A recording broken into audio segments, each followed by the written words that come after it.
If strange histories and forensic hauntings are your kind of nightlight, take a breath with me and subscribe now so you don't miss the next story we pull from the dark. It lets me keep the lights low, the clock ticking, and these old rooms open.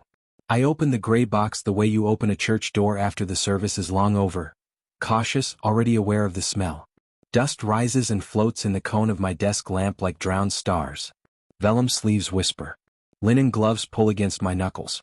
My breath fogs the lamp's glass and then vanishes, as if the room chooses which marks it will keep.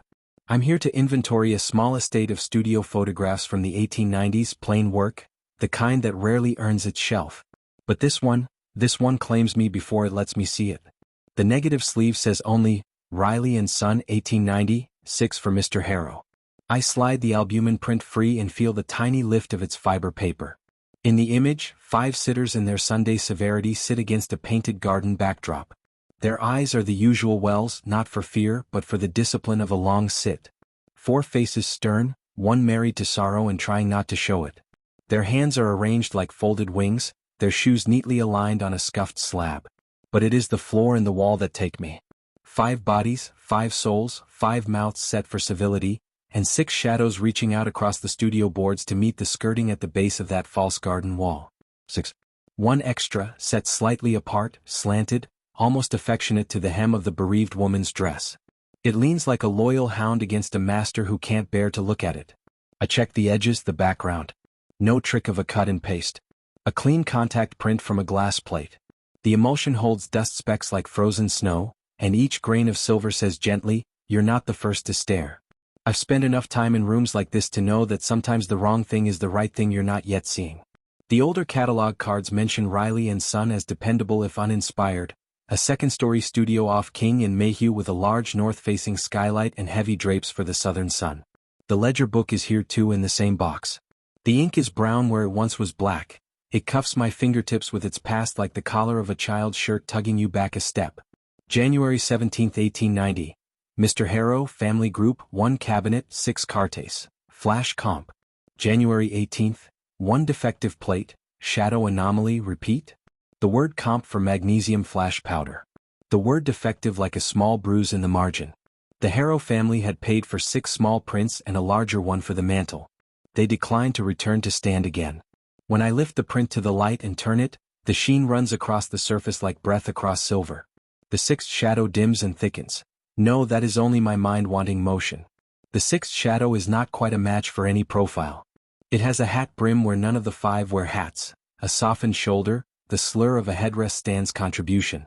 But the headrest stands, those iron tripods with prongs that tuck behind a skull to help you hold still, are often retouched out, painted over with a brush and interleaved with the background tones. Riley used sepia retouching pigment likely to hide them. If you squint you can sometimes see the faint parentheses behind the ears. Here, I see nothing but the neat impatience of a widow's jaw and the drag of grief at the corners of her mouth. The shadow is its own insistence. At the back of the box, I find a thin packet with onion skin carbon copies. Orders, payments, thank you notes, complaints. A letter from Mrs. Whitcomb. The likeness of my dear Thomas is too pale to place among the living. I had hoped the magnesium would do. A receipt to Mr. Greeley, additional for powder, your child blinked in long exposure. A penciled note in a large hand. Harrow woman en vue requests utter stillness, no talking. And this, plate stock low, dry gelatin plates reordered from Mawson and Swan. Do not economize on collodion varnish. The odor that rose from the box when I first opened it happens to me again now. A ghost of ether and solvent, the chemical weather of a studio that made pictures the way an organ makes cleanness out of air. Time brings its own weather into every room. The stairwell outside my office still has the bones of its original banister. Cherry rubbed to a smile by palms that never knew me. I lock the print away and carry the ledger to the reading table. I don't need to because the image has already slid into me. There is a new corridor in this building now and it looks like that studio. Floorboards dusty to powder at the seams. Heavy curtains breathing in a draft you don't feel. And the clock, that clock is the only thing that speaks. It says in a patient clack that time is both a poison and a cure. I switch on the microfilm reader and bring up old advertisements. Riley & Son, fine likenesses, children taken instantaneously. A lie born of hope. Children still had to sit. They trembled anyway. The word instantaneous means something else when your shutter is a lens cap. I can see the father, Riley Sr., holding an oversized brass lens as gently as a trumpet and then pinching its black velvet cap closed over the eye of the glass, like tucking a child to sleep. The shutter is his hand, reaching in and then away and then back again, counting silently. 1,000, 2 1,000, 3 1,000. In winter, beneath a skylight dusted with snow, with heavy light slowing like a tired pulse, you could need 10-12 seconds, even with magnesium flash to fill the bone shadows. Dry gelatin plates were a miracle of convenience compared to the older wet collodion method. You could buy them ready to use, take them down from a shelf like bread instead of baking each one while the sitter waited. But the plates were still sensitive mostly to blue light. Reds fell away, and skin took an otherworldly pallor unless you cheered it with powder and patience. Reciprocity failure at longer exposures laid its old law over every attempt at hurry. Double the time did not double the light in the emulsion's regard. You learned the bargain and then paid it twice. These facts nest in my brain like nails in a beam. I know them. But I do not yet know the sixth shadow. By vocation I keep the visible out of extinction. By temperament I listen for what the visible prefers not to say. That night I take the Harrow print home in my head and leave the rest in their sleeves. My apartment is a long shoebox with a small darkroom strung at one end like a cocoon. The daylight shrinks early this time of year. The radiator clicks and yawns. My phone turns its face down when I don't call it. I lay a clean towel on the counter and improvise what living archivists do. A ritual. I make tea because boiling water makes me feel like I could dissolve in it if I needed to. I scratch notes in pencil that become diagrams. The sixth shadow is formed at a different angle than the 5 I write. It leans left when the others project right. That would mean a secondary light. A side window cracked by a careless assistant. Or a reflector repositioned halfway through. Or a mirror catching a flare. I draw the studio floor from the city directory plan. Stairs to the east, skylight to the north, the wall with painted backdrop to the south. The clock probably hung to the left of the lens so sitters could see their time and fix their face. Magnesia powder would have been lit on a tray with a slow wick, dangerous. And bright and then gone. That flash would cast sharp shadows in the direction opposite its flame. But the sixth shadow isn't crisp. It's softened to a blur, as if its maker were present only for the slow part of the exposure, not the quick punctuation of the magnesium. The magnesium would have carved a final, assertive remark at the end of the negative sentence. The blur remains like a preface. If that's right, then the sixth shadow's author was in the studio for the long exposure and gone for the flash. Long exposure / ghosting, my pencil writes itself, and the fact of the phrase sits like a finger on my neck.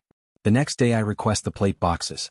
Some collections keep the glass. Some lost them to war, to scarcity, to children in the Depression who used them for windows.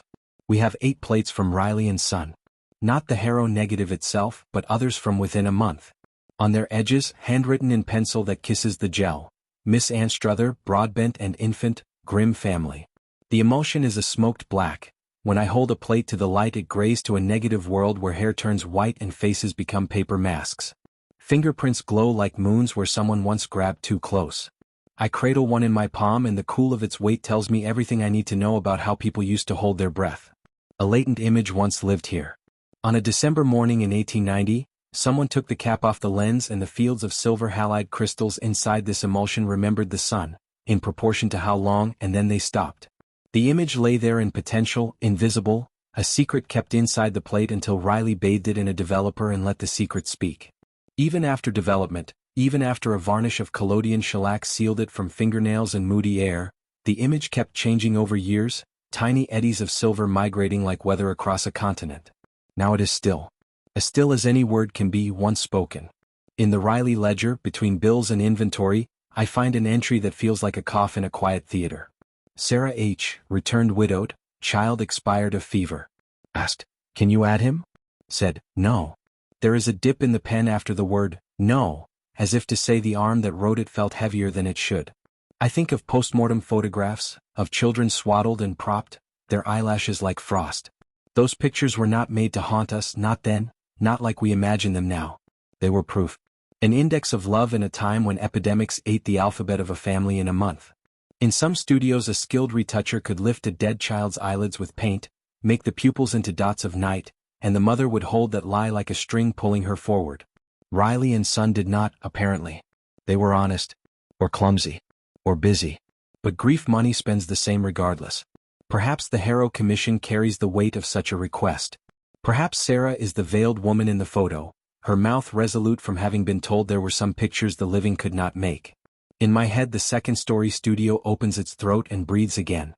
I walk in, I become the black cloth draped above the skylight edge, I become the French polished camera box yawning toward its subjects. I become the headrest stand, a column of iron that knows the exact weight of a woman's grief because it carries it by the skull. I can smell the gelatin and silver nitrate from the dark room beyond, a tear-bright tang. The assistant is 20 maybe, a long boy, hair parted in a furrow a child could plant in. His cuffs are scorched from prior flashings. He calls Mr. Riley sir, and a nervousness inside him plays at the edges of his hands. The group enters. Mr. Harrow's boots have been wiped but still shed the story of the street. The veiled woman has undone the veil to show a face pale where the wind didn't touch it. A younger girl turns the polished star of a brooch in her lap like a prayer wheel. The painted backdrop shows a path to an arbor. No path ever made in that room leads to an arbor. It leads to money. Riley warms the air with a rhythm he thinks is calming. Very good, a little more to the left, chin up, that's it, and no blinking when I say not to. He tips the front standard of his camera. He lines the ground glass image upside down and inverted. He marks his focus with a pencil nick on the rail. When he removes the dark slide he exhales just once. In that exhale, time moves to the front of the room and asks everyone to be nice about it. Exposure. The lens cap shutter comes away with a soft syllable, as if the camera sighed. Long exposure begins. The assistant closes a southern curtain a handspan to tame a shaft of sun. The older man shifts against the headrest, the stand bites, he stiffens. A clock, always a clock, ticks in a voice that punishes fidgeting. The ambient daylight makes a quiet bed in the emulsion, photon by photon. 10 seconds. 11. The assistant leans in to correct the little girl's chin angle and its shadow falls not on her face but on the wall to the left, because he occupies the space between the southern curtain and the sitters, and that stray light wraps him like a transparency and throws him long on the backdrop. It is a shadow soft as breath, detached from a body too brief and too dim to ever announce itself as a person. The magnesium wand stands ready in its pan like a small, strange war. Riley counts to 14 in his mind and then lifts the pan. The assistant scratches the fuse. The flash opens its white throat, the air gasps in a sound you can feel in your teeth, shadows jump to their duties like soldiers. And in that keening instant the assistant has stepped back out of the scene and behind the curtain because he's done this enough times to burn only what he can't keep. The flash makes the final, crisp remark. In the negative that will become the Harrow print, the soft, earlier shadow brought by the long exposure remains. It is not erased by the later punctuation, it is an earlier clause. It lives at the north edge of the family's light. 6. Is that it? A simple shape thrown by an apprentice and kept by reciprocity failure's fickle math? It is never just the math, it is also the room. On the back shelf of the archive, under a wrapper of old tissue, I find a battered reflector. It is a stretched square of tin on a wooden frame, 2 feet by 3, painted a ghostly white that was maybe once mirror bright. Its edges are nicked, one corner has been resoldered, the other bears a scorch like lips. I angle it toward a window and the room brightens in a way that feels like being understood. I imagine the assistant pivoting this rectangle, turning a noon sun move into an artificial dawn. A wrong angle during the long exposure could cast a smear of someone's motion on the backdrop, then it would be overruled by the flash for faces. We make the exposures we can pay attention to. The emulsion remembers all of them without pity. I photograph the print at high resolution, adjust levels and invert the tones to simulate peering into the negative. The grain resolves into a fine breath, paper fibers make their own star maps. The sixth shadow's edge has a density curve slightly different from the others. In the shadow's shoulder I see the suggestion of the headrest stand's horn, the little fork that cradles a neck, not where anyone's neck is, but where it could have been if someone had stood there at the beginning of the exposure and then been moved. The assistant would have removed an unneeded headrest stand just after the cap came off if he forgot it was there. If he grabbed it by its iron neck and stepped away with it, forging a dark interruption across the backdrop for 2 seconds before it was gone, that interruption, integrated over a long exposure and amplified by the peculiarities of the emulsion's timing, could become precisely what I see.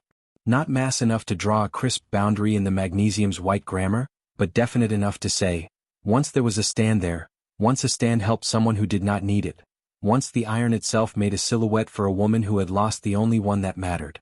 I won't leave it at that. I go to the one place that proves and embarrasses hunches, the dark. I can't use 1890 magnesium powder, I like my fingers and my building likes its walls. but I can do the next best thing.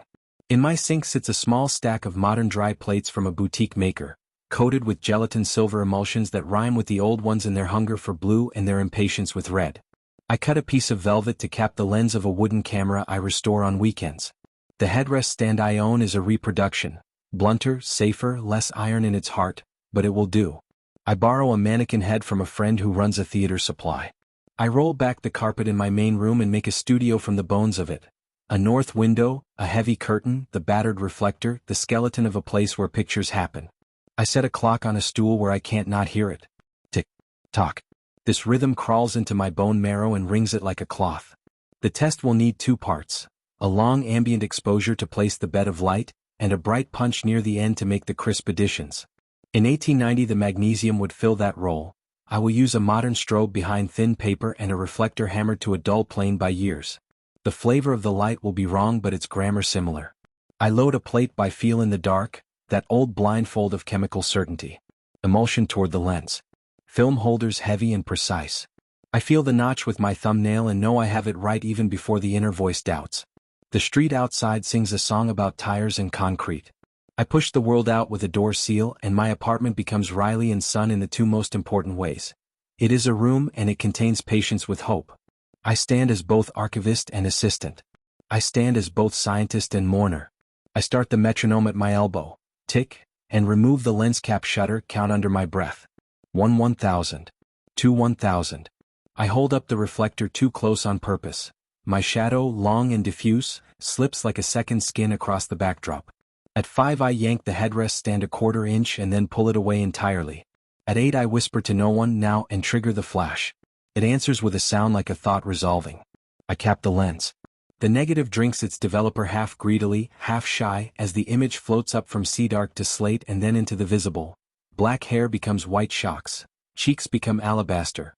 The headrest stand underpins a neck that moved between the time I breathed and the time I thought better of breathing.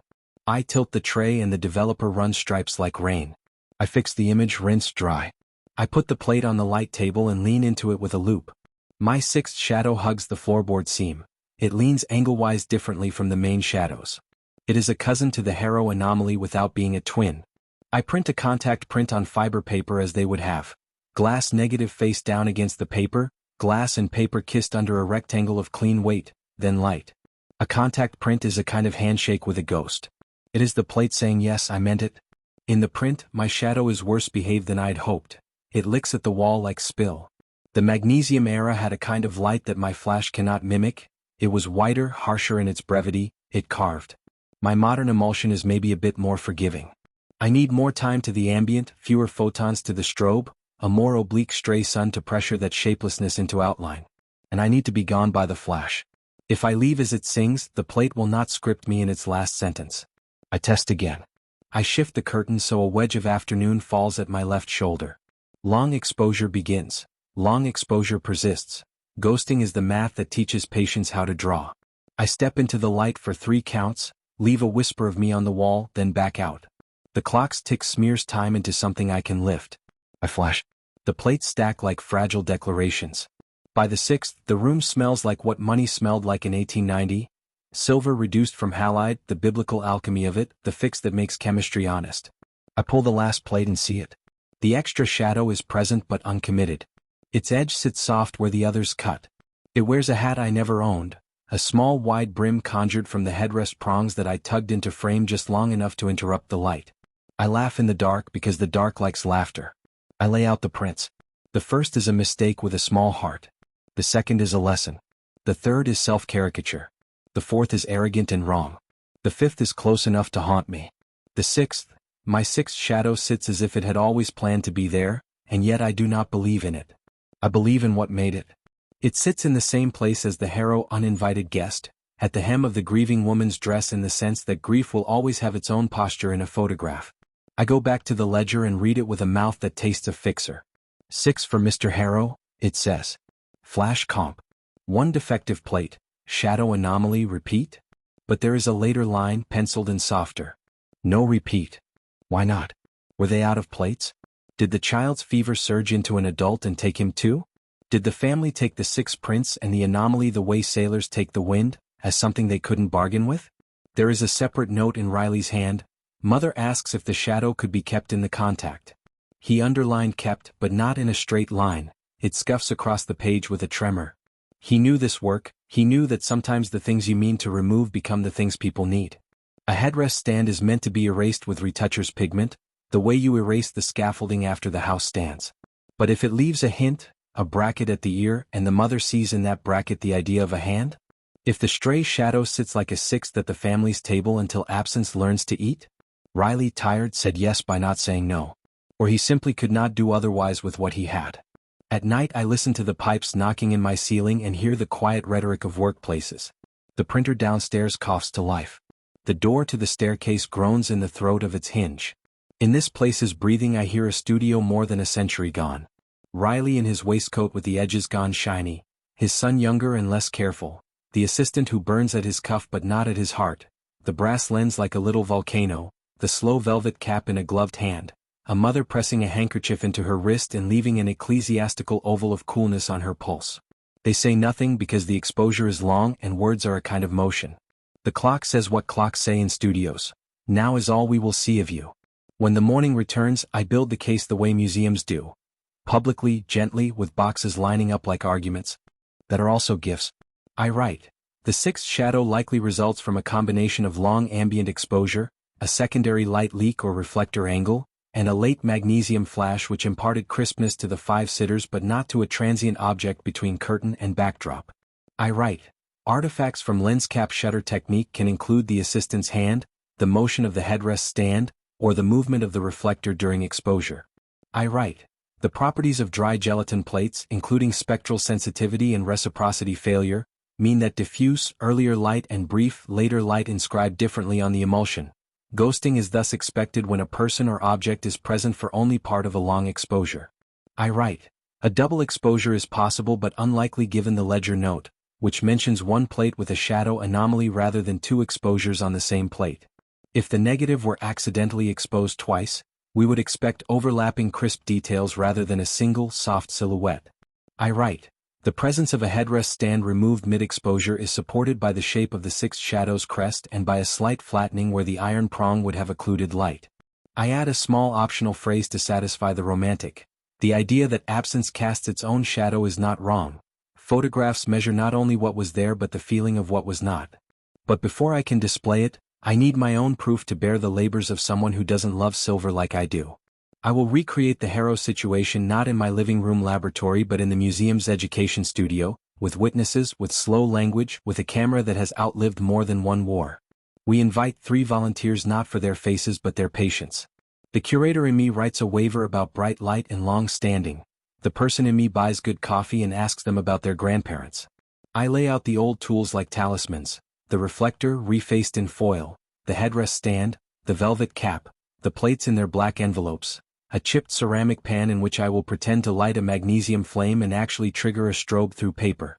We talk about what stood in these rooms before us, about how magnesium powder turned studio air into a metal sunrise, about how gelatin in the plates is made from animal bones and skins and silver is a metal we ask to hold prayers. Lights down. Curtain moved just enough to be a bad idea. I open the cap, and the room becomes a wristwatch with a failing spring. My voice finds the old cadence. Hold. Hold. No blinking. No words. We stand not just still but in devotion to stillness. The assistant, that is, a colleague in rolled sleeves, steps in and adjusts the headrest which we have placed at the wrong chair on purpose. He realizes the mistake and removes it smoothly, but not without a pause that is also a wait. For 2 seconds that headrest is an iron saint between the curtain and the backdrop, casting its unholy fractional dark on the painted garden. 8 seconds. 9. I lift the tray and everyone flinches a little and then half laughs at their obedience and then schools their faces because this is how you respect a ritual. You pretend to believe in it and then you give yourself to what you pretended until it becomes true. The flash goes and the room smells a little like hot dust and a little like a story. I cap the lens. I breathe for the first time in a minute. I look at the faces of my volunteers and see in them the expression people make after stepping out of a confessional. One touches her collarbone like a lost object has been returned. In the darkroom we tilt trays and touch water as if it might answer. The negative lifts the image the way a singer lifts a note from a throat and lets it change the room. The sixth shape appears where we cajoled it to, a smudge, a lean, then a nearly shoulder. In the contact print, the extra shadow rests beside our nearest figure's hem. It points left where the main shadows sprint right. Its edge is not crisp, its loyalty is not to any face. The volunteers gather around when I hang the print to drip. We listen to it like it might speak. I say what must be said, this is a mechanical artifact.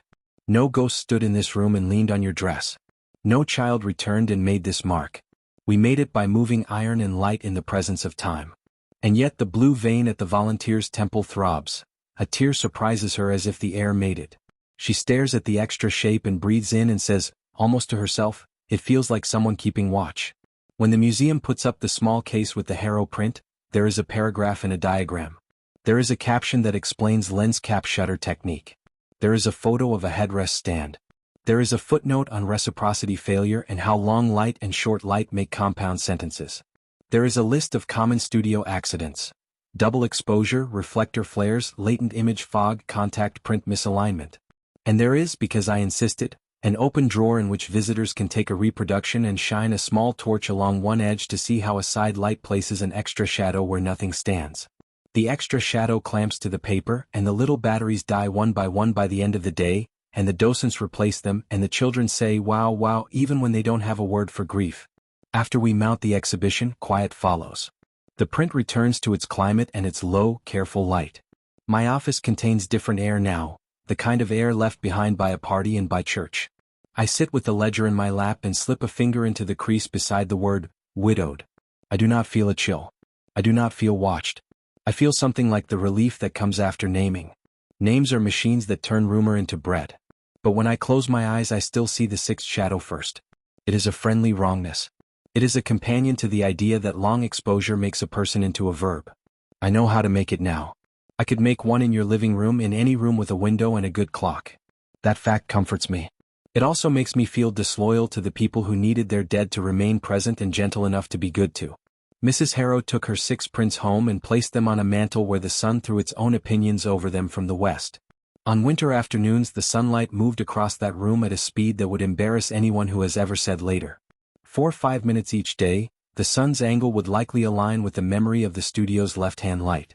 The sixth shadow on the print might, in those minutes, seem to thicken as the room's light called to the photograph's light as if across a field. A mother might stop what she was doing, might listen to what sounds like a child's breath but is only air moving through old wood, might tell herself she was merely tired. Or she might put a hand to the print and feel the cold lacquer over silver and call it proof.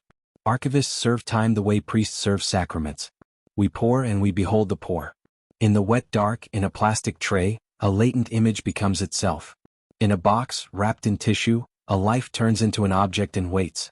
In my head, the quiet of the studio is a pool I can step into and come back from. I do not need permission to enter.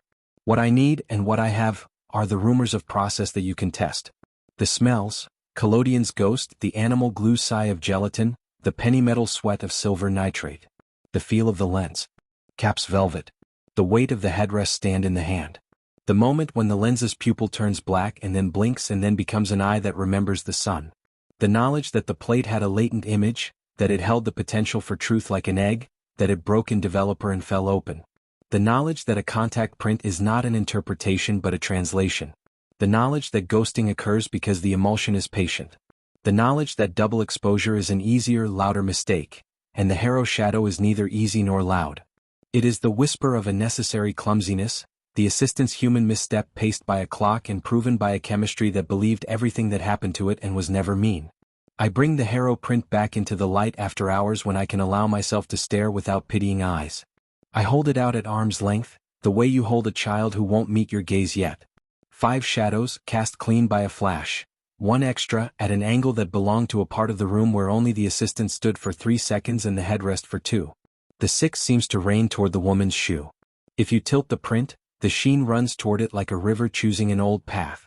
If you press your thumbnail to the paper's back beneath the 6th shape, a bruise rises at the front you can see, and it looks like nothing so much as the moon, suddenly aligned with your heart. I know what it is. I can show you how to make it and how to unmake it. I can take you into a room of black and divide a minute into its required parts and show you which light will keep which promise and which light will keep none.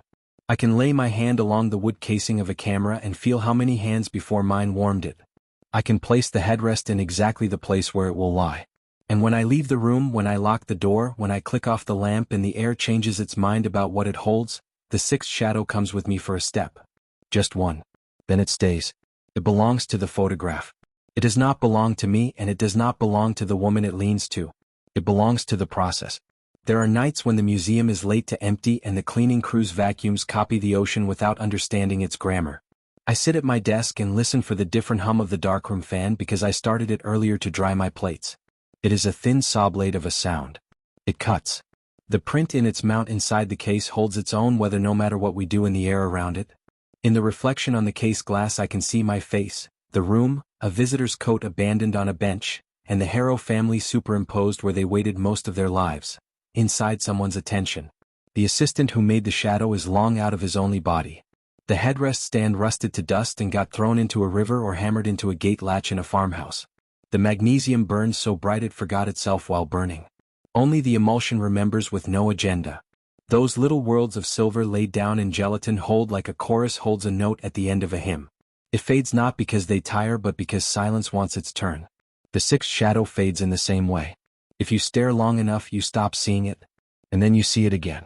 I print one more copy of the diagram for the file and include my own photograph of my attempted recreation annotated. I write in a margin knowing someone will read it later and judge my choices. No ghost. Long exposure plus assistant movement, wrong angle sun, magnesium last. But I leave another note only I will read until I decide not to. It still felt like a hand on the shoulder. A week passes and the curated traffic of people slows to the pace of those who mean to be here. An old man with a ring on his right hand and no ring on his left stands before the Harrow print and puts two fingers up to it, pointer and middle, as if he were touching a pulse. He doesn't. He puts them down again. I stand 3 rooms away and watch not him exactly but the quiet around him. He speaks to no one, then says something to the glass. Later the docent tells me he said, "I'm sorry I left without you," and then he laughed at himself and said, "I know." The explanation mounted beside the print did not soothe him or break him. It gave him a ladder he did not need but was glad to see. We talk about the sixth shadow later, he and I, when we bump at the coat rack. He asks me if I believe in something at my shoulder. I say I believe in light and time and silver, and I believe they have been mistaken for company for as long as we have had rooms. In the end, the proof is this. We have made the sixth shadow on demand using the same ingredients in different proportions.